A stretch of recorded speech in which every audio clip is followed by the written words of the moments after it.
Hello ladies and gents, welcome back. It is day 15. If you're watching this, then congratulations, you survived Blue Monday and it is onwards and upwards to summer and better times from here on out.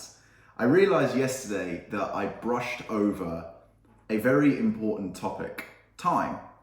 And you honestly cannot make this stuff up. So after I produced yesterday's video, I was like, you know what? Tomorrow, let's talk about time, because that is a super important topic. And then I swear to God, it is 11:50 a.m. in the a.m. here in Spain today. And less than 20 minutes ago, I had a conversation with a guy who signed up to the free 2-week challenge that I'm running at the moment. And I noticed he'd been super quiet in the group. I messaged him saying, hey man, just checking in. What's been going on? Have you had a chance to do this, like the first task? Have you had a chance to watch the video? And his reply was super short, super sweet. And I could tell he was obviously having a stressful morning. Mate, I work full time. I don't have time, right?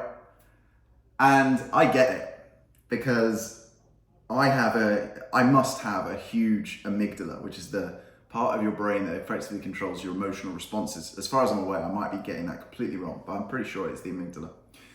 And I've always been on the surface quite an emotional person, and you can justify it and be like, what do people say? It's like a badge of honor. Oh yeah, I wear my heart on my sleeve. And that's, again, if you know how to channel it, it's a superpower.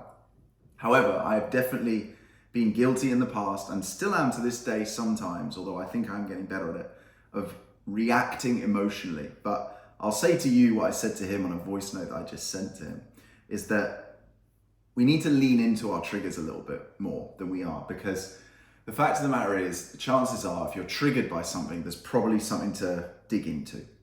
There's probably almost like a guilt complex there where you know you should be doing something about it, right?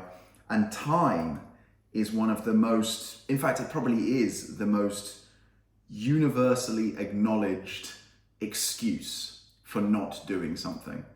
And it's very rarely challenged, even amongst coaches, because everybody's circumstances are different, everyone's circumstances are unique. And it takes quite a level of conviction and confidence, either as a friend, family member, or as a professional, as a coach, to call someone out on their bullshit. Because we all know the phrases, right? We've all got the same 24 hours of the day, and what's the other one? You do have the time, you're just not prioritizing it, right? But I think we've heard these so many times, they've lost their impetus a little bit. Anyway, yesterday's episode was a bit more shouty, probably the shoutiest one I've done yet, probably swore like a load of times. But today, we got a nice fluffy fleece on, we're having a bit more of a positive, yesterday was hopefully positive, that's not the right word. We're having a bit more of a smiley, more gentler, introspective conversation today. But if you are still here watching, that means you probably watched yesterday's, and you're still here, so I love and appreciate you. Thank you very much. Don't forget, like, subscribe, tell like a million of your friends. But yeah, let's get into time a little bit, because like I say, it is a widely acknowledged excuse, but really it's also a not acknowledged, but it is a widely used or held limiting belief. We believe we don't have time, right? But I always say to people, like, when was the last time you did an audit of your time? Just pick a day, like a normal day, not like a random day where you're traveling or something like that, but like a normal Tuesday. It's a Tuesday today. Pick a normal Tuesday, right? Not much happens on a Tuesday. Very rarely people go out and get fucked up, or, unless you have something specific is happening on a day, it's probably the most generic, boring day of the week, right? And look at your average Tuesday. What does your average Tuesday look like? What are you actually spending your time doing? And like a task, if you want, is to look at 30-minute time blocks. Another task, a very simple one, and again, I brushed over it very quickly yesterday, but when was the last time you actually looked at the screen time on your phone? It's alarming, guys. And I'm not sitting here on some high and mighty stool being like, I'm the boss, I'm the best. It's like my screen time, it's gotten a lot better. And I'll talk to you a little bit about that in a second, but it's still well worse than it should be. In fact, quite funny, because I'm doing this daily content, because I post a lot of other content across other platforms and stuff, this week is the first week in my life that the camera app, I've spent more time on the camera app, because I'm filming this on my iPhone, than I have on WhatsApp, which I think I'm actually quite proud of that, because it means I'm producing rather than consuming. Now, that's not to say you shouldn't spend less time, talking to your friends and having positive interactions and relationships, because that's what the positive power of a platform like WhatsApp is. But yeah, it's a little side note. But look at your screen time, guys. Like, actually audit the time that you're spending overall. But a great place to start with that is the time you're spending on your phone. Because let's be honest, we're all guilty of spending way too much time on our phone. The simple solution here, by the way, is not to delete apps, because a little bit like food and diet, if you restrict someone, if you tell them they can't have something or they shouldn't have something, or then they'll just want it more. Human nature, right? We don't like being told what to do. So I'm always now, it's a conscious effort and it takes a lot, but I'm always trying to tell people, or I'm trying not to tell people what they should do or what they need to do. I'm almost inviting people to do things now. And I try and relate it back to what I've done. And I find people are a lot more receptive of that, or to that. So what I have done is I have audited my screen time and gone, holy crap, I'm spending 15 hours a week, for example, on TikTok. I'm not, but that's just an example. 15 hours on TikTok. And I reckon that's pretty common. That's 3 hours, God, which is terrible. Like just 2 hours a day or something like that. I reckon a lot of people, I'd love to see the sort of stats on TikTok and Instagram and Twitter, whatever your poison is.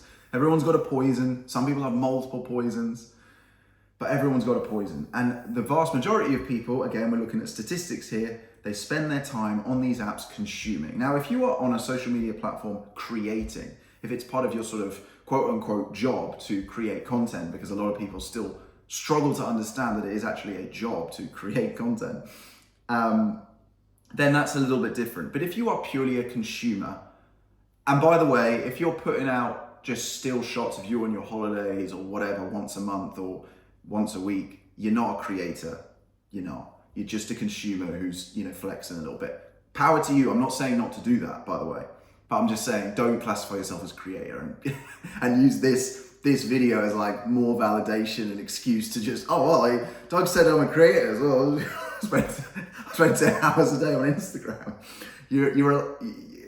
My advice would be like, what I've done is, if you're spending that time creating the content, then great. Obviously, that's fantastic because you're building your brand, you're building your reputation, you're building your business. I get it.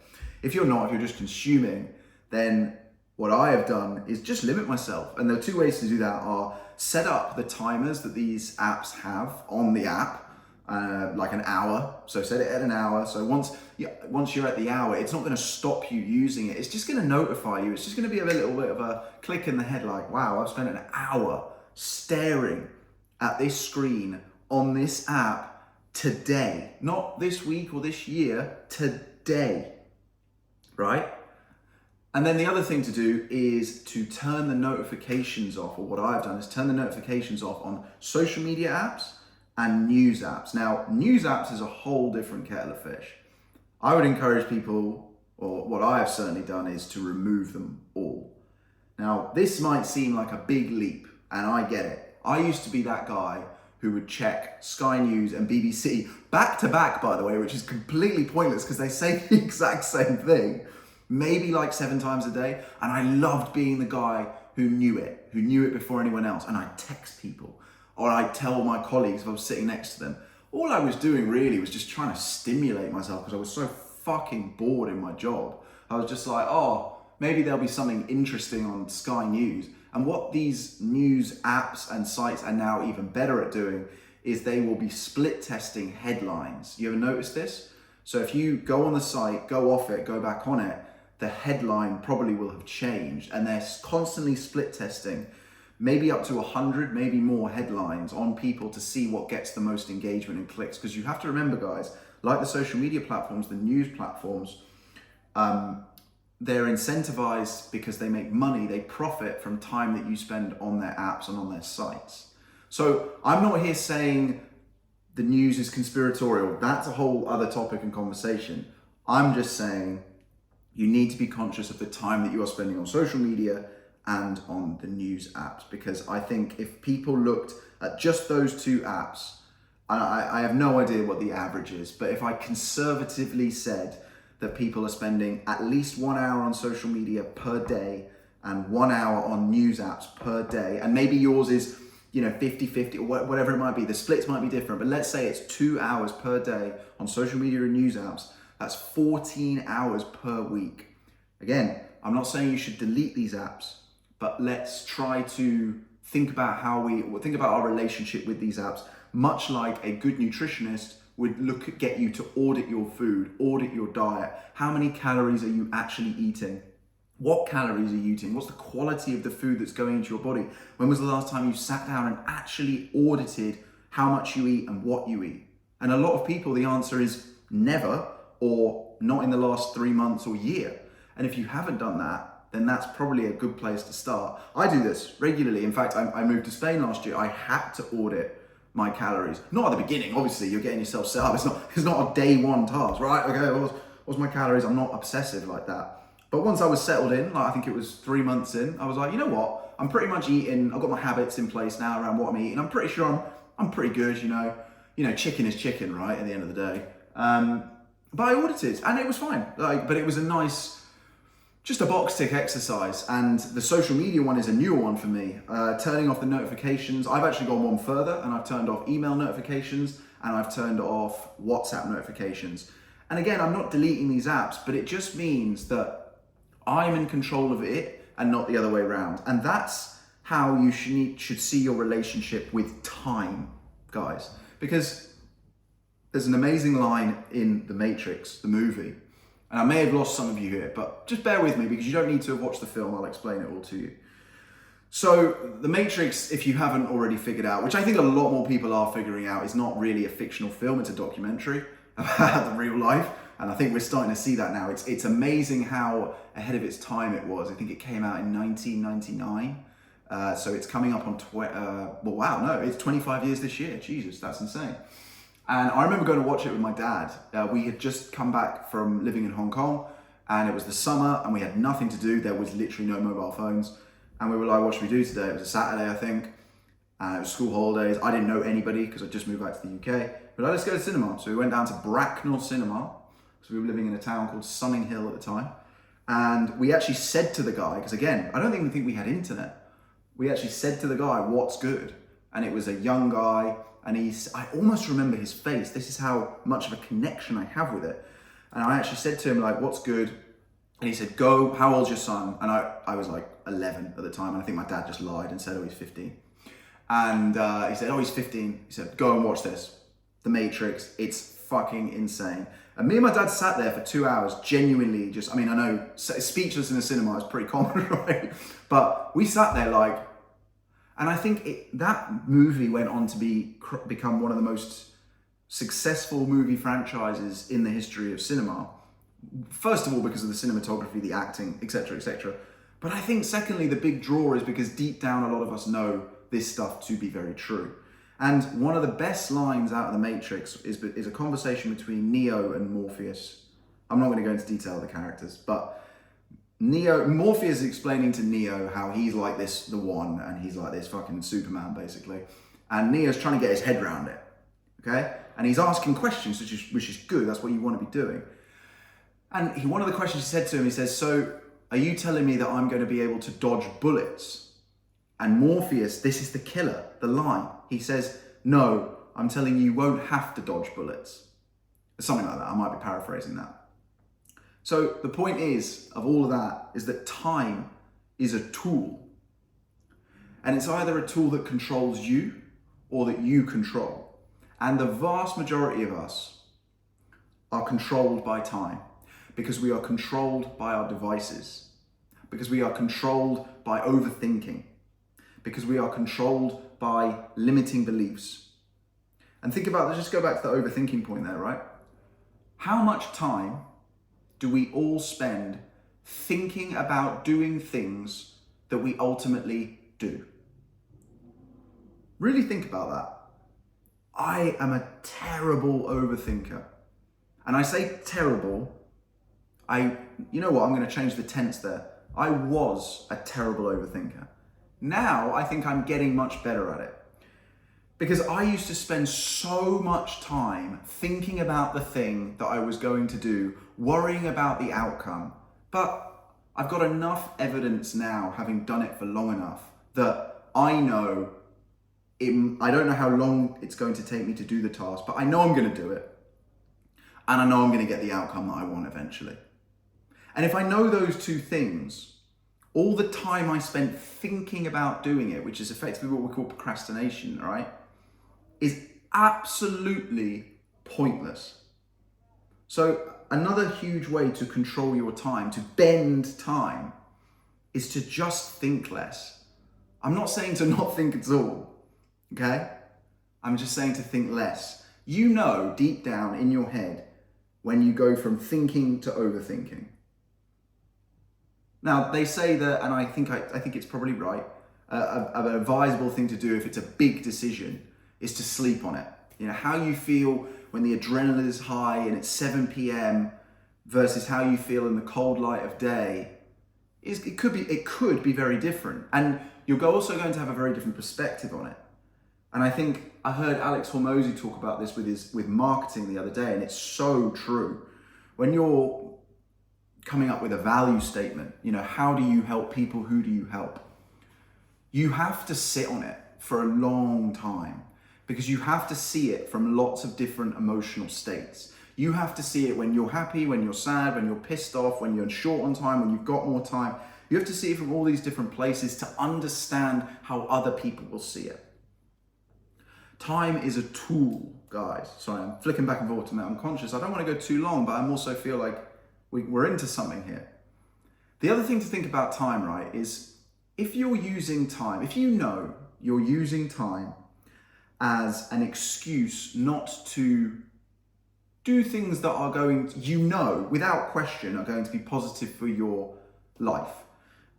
Maybe spending 10 minutes consuming content around how to eat healthier, for example, or spending that extra bit of time actually cooking a nice healthy meal or something like that.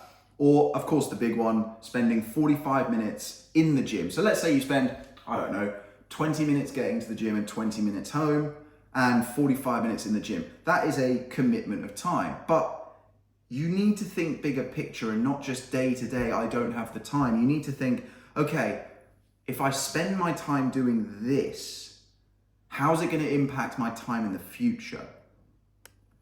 And if you're doing things that are related to your health and that are positively related to your health, you're actually going to buy time. You're also going to buy quality time. Because if you're not prioritizing your health and you're saying you don't have time, you're going to have even fucking less of it afterwards.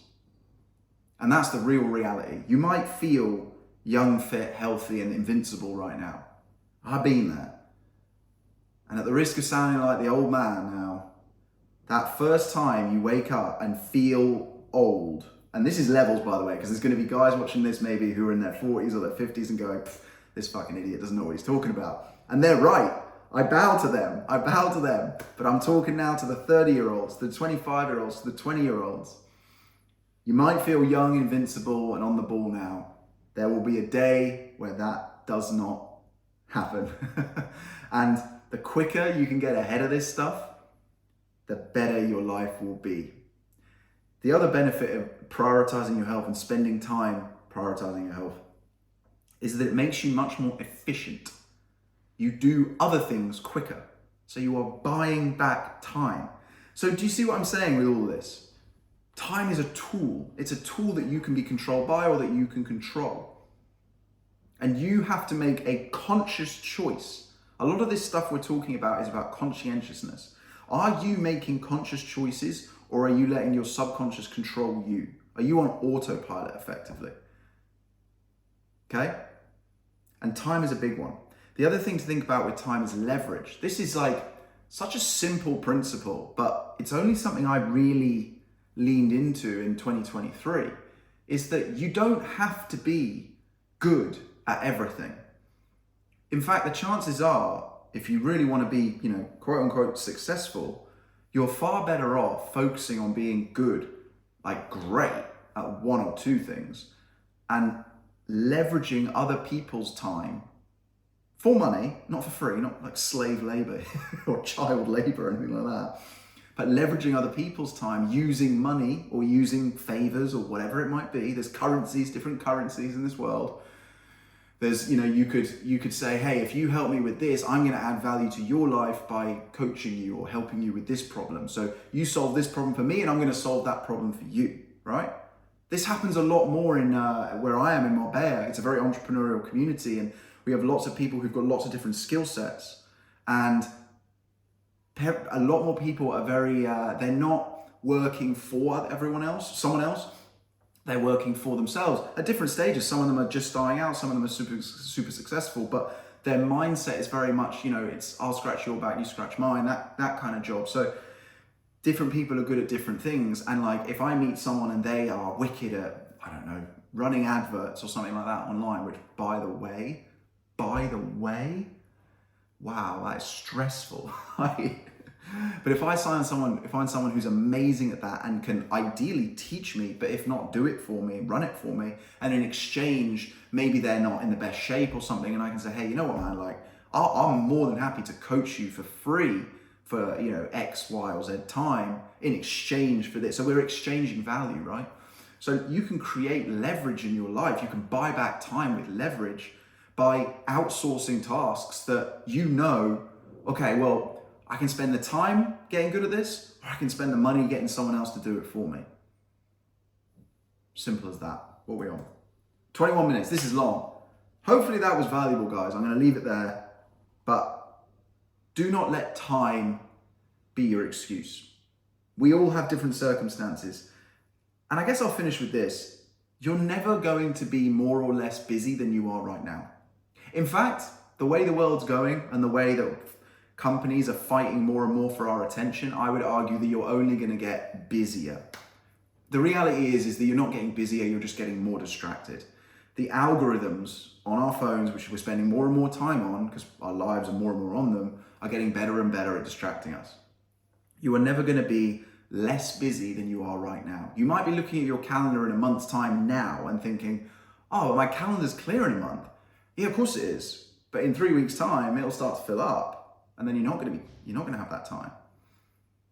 And we all hear the best time to start was yesterday and the second best time is now. But again, I think these statements are so true. The difference is that there's people who execute them and there's people who don't execute on them. Lots of love, guys. I will catch you tomorrow.